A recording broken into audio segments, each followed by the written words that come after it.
대통령 권한대행 한덕수 국무총리가 어젯밤 도널드 트럼프 미국 대통령과 전화통화했습니다. 통화를 마친 뒤 트럼프 대통령은 한국의 방위비 분담금 증액을 위한 재협상을 시사했습니다. 이기주 기자입니다. 대통령 권한대행인 한덕수 국무총리가 한국 시간으로 어젯밤 9시부터 약 28분 동안 도널드 트럼프 미국 대통령과 통화하고 한미동맹 강화와 경제협력, 북핵 문제 등을 협의했다고 총리실이 밝혔습니다. 총리실은 보도자료를 통해 한 총리와 트럼프 대통령 간 통화가 트럼프 2기 정부 출범 후 처음으로 이루어졌으며 이 자리에서 한 총리는 백악관이 한국 정부와 협력해 나가겠다고 표명한 데 대해 사의를 표했다고 설명했습니다.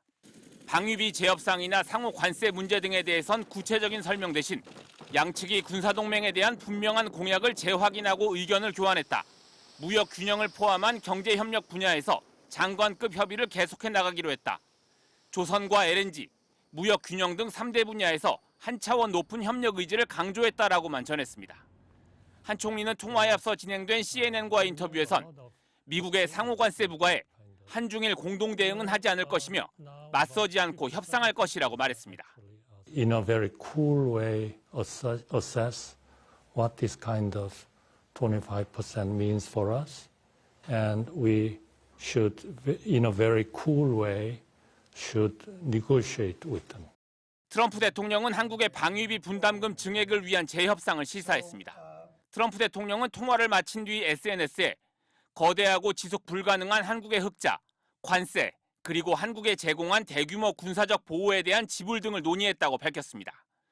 이어 첫 임기 때는 한국이 수조 원의 군사적 비용을 지불했지만 바이든이 계약을 해지했다며 양국 모두를 위한 훌륭한 합의의 범주와 가능성이 있다고 말했습니다. 또 원스톱 쇼핑을 언급하며 한국을 포함한 각국과 무역, 관세뿐 아니라 다른 부문까지 포괄적 합의를 추진하겠다는 의중을 드러내기도 했습니다. MBC 뉴스 이기주입니다.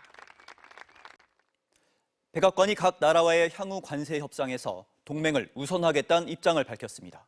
정부는 통상교섭본부장을 워싱턴에 급파하는 등 발빠르게 움직이고 있지만 미국의 기본 속내는 이른바 포괄적인 원스톱 협상이어서 난관이 예상됩니다. 워싱턴에서 김정호 특파원입니다. 미국이 중국보다는 한국, 일본 같은 동맹국과 우선적으로 관세 협상을 벌이겠다는 계획을 밝혔습니다. 관세 폭탄 이후 각 나라가 앞다퉈 미국과 대화에 뛰어든 상황에서 협상의 우선순위를 분명히 했다는 점에서 주목되고 있습니다. 백악관은 트럼프 대통령의 지시라고 밝혔습니다. The president has detailed his calls with the leaders of Japan, in South Korea. We are going to prioritize our allies and our partners. 미국 무역대표부 대표는 상원 청문회에 나와 단기간 내에 관세 면제는 어렵다면서도 대안을 찾기 위한 협상이 가능하다는 뜻을 밝혔습니다. If you have a better idea to achieve reciprocity and to get our trade deficit down, we want to talk to you. We want to negotiate with you. 한국은 통상교섭본부장을 미국에 급파하는 등 미국과 본격 협상에 들어갔습니다. 하지만 미국의 전략은 한마디로 소위 원스톱 쇼핑으로 확인되고 있습니다. 단순히 관세 협상이 아니라 대규모 투자 유치, 더 나아가 방위비 분담금 같은 민감한 한미 현안까지 포괄적으로 타결하려는 구상입니다. 트럼프 대통령이 한덕수 대통령 권한대행과 통화 사실을 공개하면서 원스톱 쇼핑이 아름답고 효율적인 과정이라고 밝힌 데서도 미국의 속내는 정확히 드러납니다. 천문학적 방위비 분담금 증액 요구가 본격화할 경우 정부로서는 큰 부담이 될 수밖에 없습니다.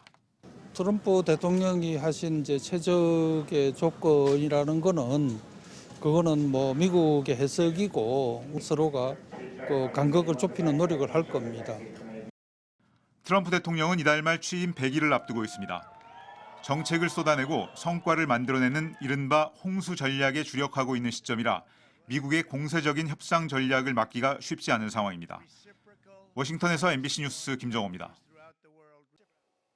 대통령 권한대행인 한덕수 총리가 대통령 몫의 헌법재판관 후보자 2명을 지명했습니다. 이 중엔 윤석열 전 대통령의 최측근이자 비상계엄 다음 날 이른바 안가회동에도 참석했던 이완규 법제처장이 포함됐습니다. 김상훈 기자입니다. 대통령 권한대행인 한덕수 국무총리가 돌연 헌법재판관 후보자를 발표했습니다. 오는 18일 퇴임하는 문영배 이미선 재판관 후임으로 정통 법관인 함상훈 서울고법 부장판사와 이완규 법제처장을 지명한 겁니다. 모두 대통령이 결정하는 대통령 몫입니다. 헌법재판소의 결원 사태가 반복되면 헌재 결정이 지연되고 국론 분열이 다시 격화될 거라는 이유를 들었습니다. 한 총리는 국회의 임명 요구에도 불구하고 석 달 넘게 미뤄왔던 마은혁 헌법재판관, 마용주 대법관 임명도 함께 처리했습니다. 헌재 결정에 따라 진보진영 재판관 임명을 미룰 수 없게 되자 대통령 목 보수진영 재판관 후보 지명을 함께 들고 나온 겁니다. 특히 이완규 법제처장은 윤석열 전 대통령과 서울법대와 사법연수원 동기로 검찰총장 시절 윤 전 대통령이 징계를 받자 변호를 맡았던 최측근입니다. 윤 정부 법제처장으로 각종 정책을 엄호했고 12.3 비상계엄 선포 다음 날 이른바 안가회동에도 참석했습니다.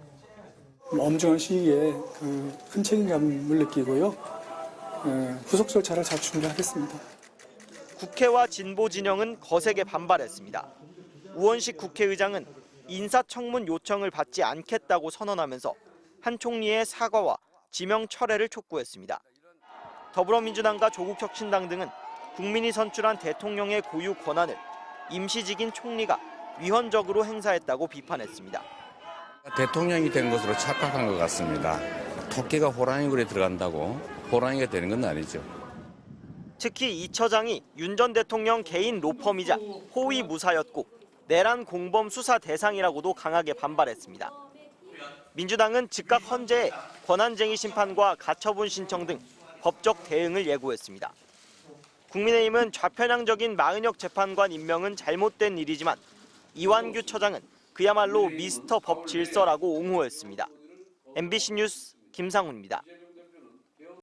조기 대선일이 오는 6월 3일로 확정됐습니다. 윤석열 전 대통령 파면으로 치러지는 보궐선거인 만큼 새 대통령은 인수위 없이 선거 다음 날인 6월 4일에 공식 취임하는데요. 집무실을 두고는 여러 입장이 나오고 있습니다. 김지인 기자입니다. 정부가 제21대 대통령 선거일을 오는 6월 3일로 공식 확정했습니다. 공직선거법은 대통령 파면 뒤 60일 안에 다음 대선을 치르도록 하고 있는데 60일을 채운 마지막 날 선거가 치러집니다. 각 정당의 준비 기간 등을 고려하여 오는 6월 3일을 대한민국 제21대 대통령 선거일로 지정하고자 합니다. 정부는 또 투표권 행사가 원활할 수 있도록 선거일 6월 3일을 임시공휴일로 지정했습니다. 중앙선거관리위원회는 즉각 선거일에 맞춰 정해지는 각종 일정을 확정했습니다. 선거에 나설 공직자는 5월 4일까지 사직해야 하고 주말인 5월 10일과 11일 후보자 등록이 이뤄집니다. 이어 공식 선거운동은 선거 전날인 6월 2일까지 22일간 진행됩니다. 8년 전 박근혜 전 대통령이 파면되고 문재인 정부가 출범했을 때와 마찬가지로 이번에도 새 정부는 인수위원회 없이 선거 다음 날 6월 4일 곧바로 출범합니다. 다만 새 정부의 집무실을 두고선 벌써부터 각 주자들 입장이 엇갈립니다. 진보 진영에선 용산 대통령실을 계승해 쓸 수 없다는 정서가 강합니다. 용산이어야 된다라는 것에 대해서는 저는 대부분 국민들이 동의하지 않을 거라고 봅니다. 군사 쿠데타를 모의한 본산이고 온갖 주술적인 이런저런 지금 의혹들이 있지 않습니까? 더불어민주당 충청권 의원들을 중심으로 대통령실을 세종시로 옮기자는 주장도 나오지만 현실적으로 시간이 부족합니다. 윤석열 전 대통령과 거리를 두려는 국민의힘 대권 주자들도 용산은 불통과 주술의 상징이라며 일단 용산에서 시작하되 청와대를 개조하면 된다는 입장을 밝혔습니다. 다만 선거 다음 날 바로 임기가 시작되다 보니 현실적으로 처음에는 용산 집무실을 활용할 수밖에 없을 거란 전망이 대체적입니다. MBC 뉴스 김지인입니다.